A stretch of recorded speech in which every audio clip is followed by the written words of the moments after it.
në burgun e Fushkrujës u hodh një lëndë plasëse. A kemi detaje se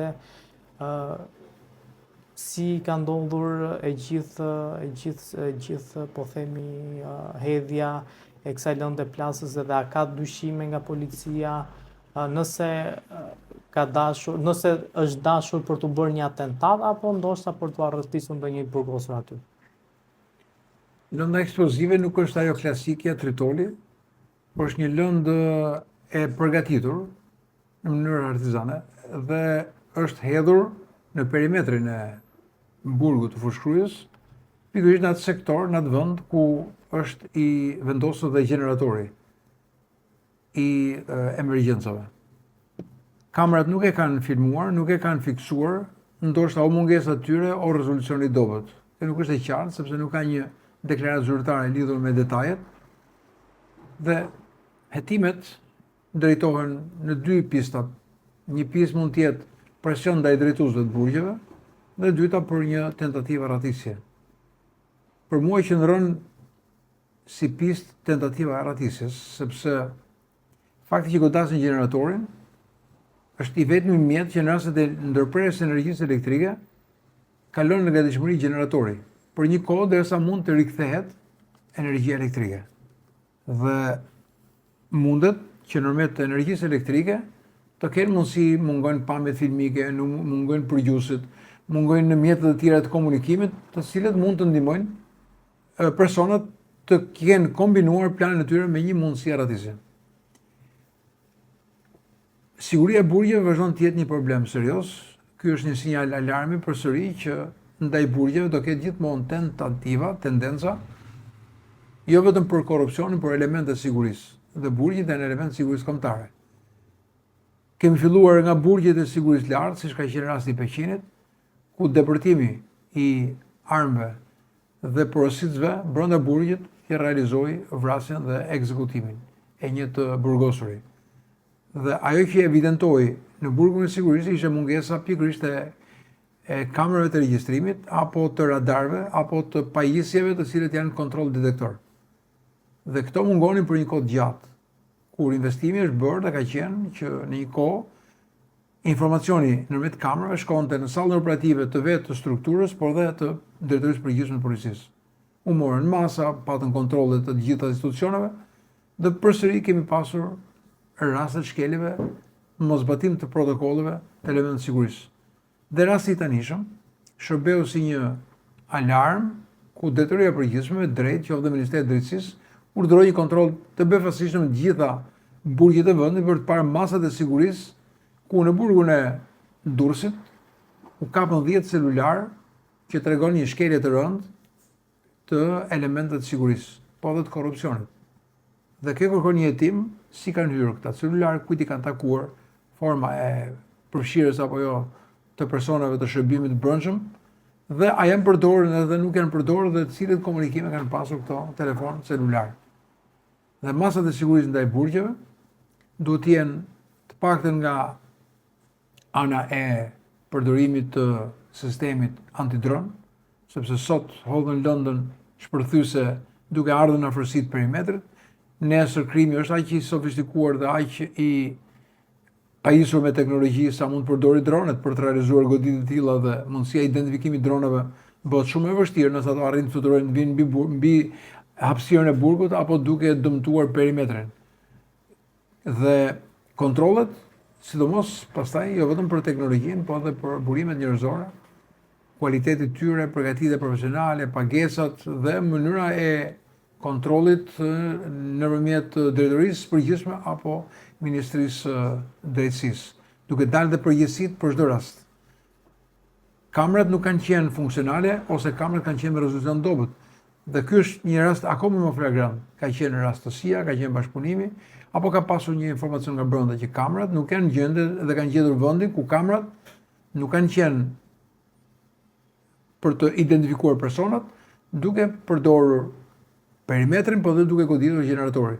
Ndërkohë gjeneratori do të ishte një pikë dhe një hallkë dobët dhe shumë e rëndësishme për të mbajtur më shumë në mbikëqyrje se sa bashkë me perimetrin. A dim se ka pasur burgosur të rrezikshmërisë së lartë në burgun e Fushkrujës? Çdo i burgosur pavarësisht nga shkalla e rrezikshmërisë, është i burgosur dhe vuan dënimin.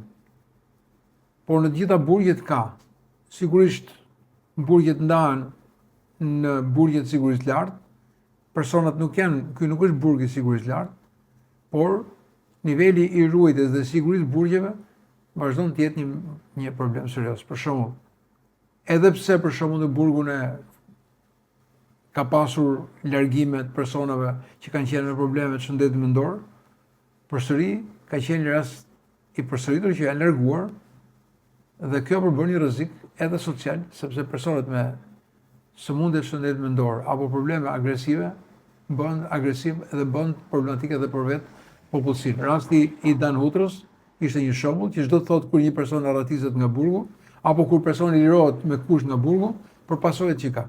Rasti i vrasjes atyre grave, apo rastet personave të tjerë që kanë pasur tentativa nga burgjet, pra lufta për të larguar nga burgu dhe për të ikur në arrati do të jetë një luftë e vazhdueshme. Kujtojmë rastin e burgut tek Minepeza, që u zbuluar rastësisht që kishin marrë një dyqan lulesh, gërmonin për të kryer një tunel nëndeshëm për të vajtur pikërisht tek dhomat e ndalimit apo dhomat e burgimit për të ndihmuar personat që janë në burgje.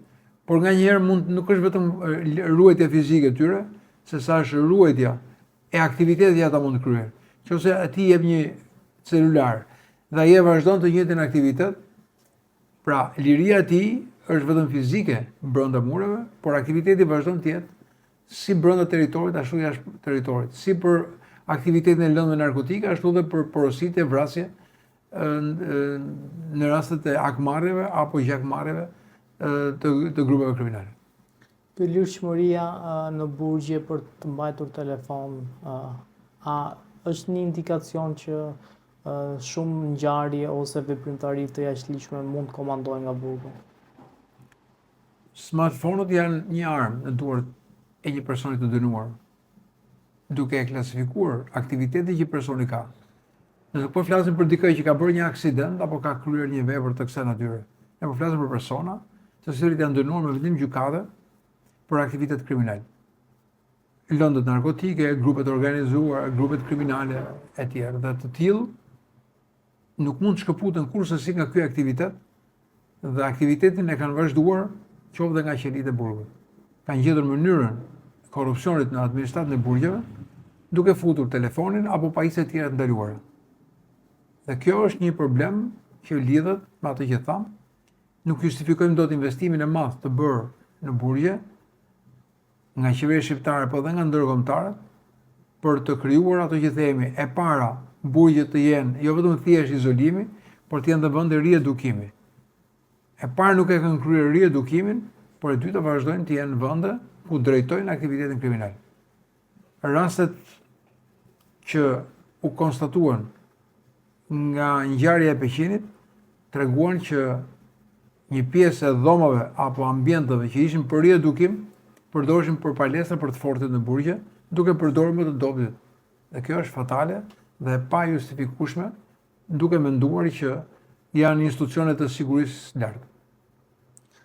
Zoti Softa, kemi pas një deklaratë të presidentit të Kolumbisë, i cili ka artikuluar se një personazh shumë i njohur i botës krimit,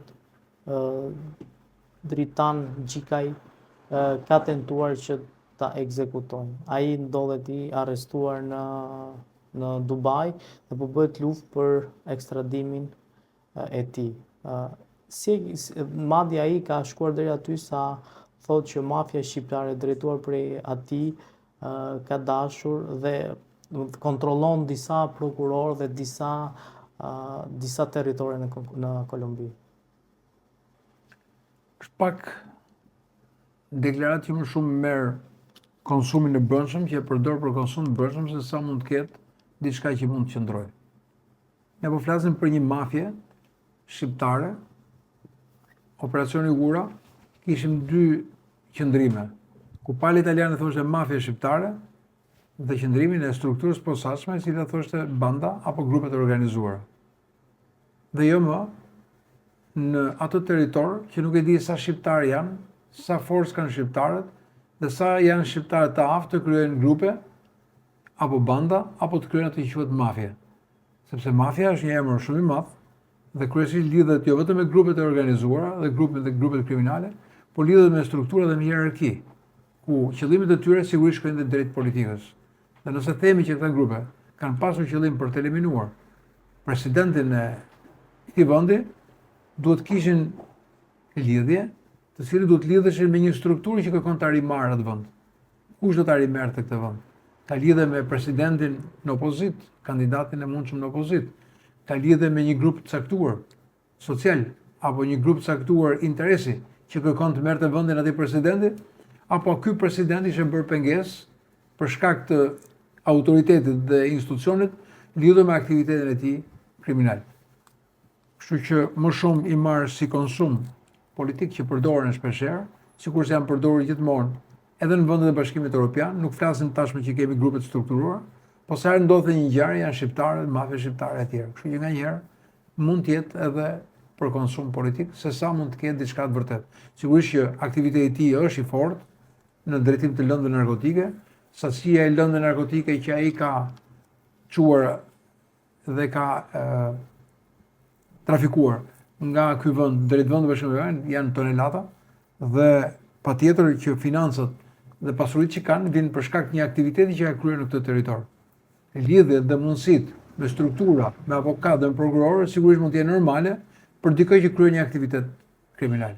Sepse ky aktivitet patjetër kërkon të ketë dhe favore, dhe mbështetje dhe mundësinë që të shmanget institucioneve. Dhe kjo është pjesë e luftës që grupet e struktura bëjnë në territorin italian, në territorin e Belgjikës, në territoret të tjera, po edhe në territorin shqiptar. Edhe këtu kemi lidhje apo investime ndaj personave që kërkojnë të korruptojnë nga policia, nga gjyqësori, nga prokuroria, nga administrata publike, nga pushteti lokal për përfitimin e lehtësirave, për përfitimin e pastrimit parave, për përfitimin e pastrimit të fondeve publike e kështu me radhë.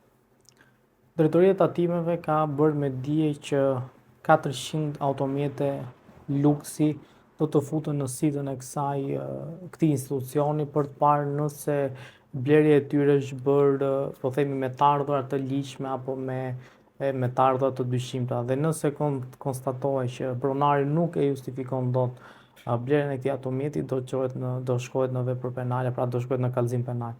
Si e gjykoni këtë nismë? Është një nga institucionet që ka për detyrë luftën ndaj informalitetit dhe ndaj fenomeneve të abuzimit, kur jashtë sistemit financiar apo bankar qarkullojnë vlera monetare të pajustifikuara që mund vinë nga burimet paligjshme. Dhe kjo duhet ndodhi jo vetëm për mjetet, por duhet të jetë edhe për apartamentet, për pallatet, për ndërtimet që ata bëjnë.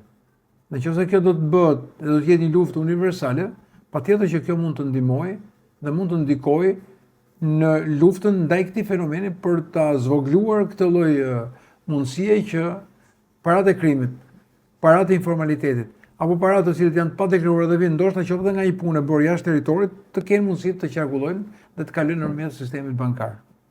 Por nuk janë vetëm automjetet. Është një luftë frontale dhe këtu hyn punë dhe funksionon ligji antimafia. Pra në moment që kemi ligjin antimafia, funksionon duke shkuar dhe duke verifikuar pasuritë. Pra nëse ti bën një kontroll financiar dhe pasurinë ai nuk e justifikon dot, duhet parë jo vetëm thjesht blerja automjet, por duhet parë gjithë aktiviteti që mbulon dhe nuk justifikon nga pikpamja ekonomike. Dhe pastaj kjo kërkon një hetim, nuk kërkon vetëm thjesht që ta çosh në ndjekje penale, por kërkon një hetim, dhe hetimi duhet vi që nga doganat. Është shumë e thjeshtë, një mjet që futet në territor ka një vlerë të caktuar. Momenti që ti e sjell mund të fillosh aty momentin e verifikimit të këtij automjeti. Nëse blihet brenda territorit, patjetër mund të shkosh tek kompanitë që shesin dhe tregtojnë automjeta dhe mënyrën se si mund ta kenë marrë, sepse një pjesë e di që e marrin nëpërmjet kredive apo forma tjera të kredive.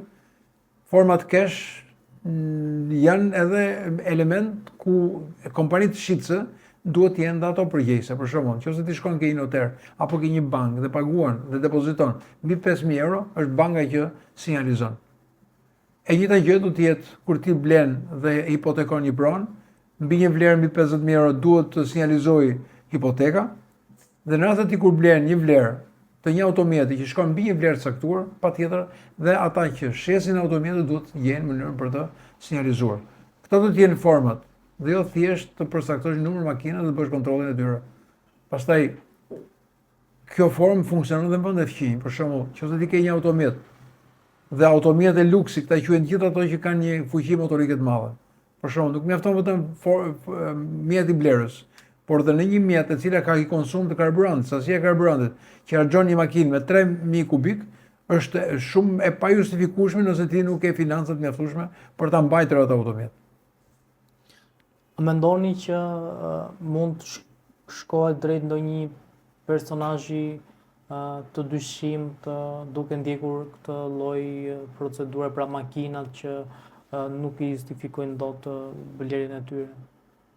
Po mund të jetë dhe një rrugë që nëpërmjet një forme ligjore apo një nisme nëpërmjet kësaj iniciative, midis këtyre 400 automjeteve, mund të ketë një person që kërkohet në këtë formë të nisë dhe të ketë një procedim apo një iniciativë që nëpërmjet rrugës së financës të ketë mundësi për të shkaluar në procedim penal apo në hetim. Por hetimi mund vijë edhe pa qenë nevojë të shkojë të bëjë ai autodeklaratën. Shumë e thjeshtë, nëse ka dyshime të arsyeshme ndaj një individi apo një biznesi, patjetër që mund të kemi iniciativa apo nisma ligjore. Por mendoj që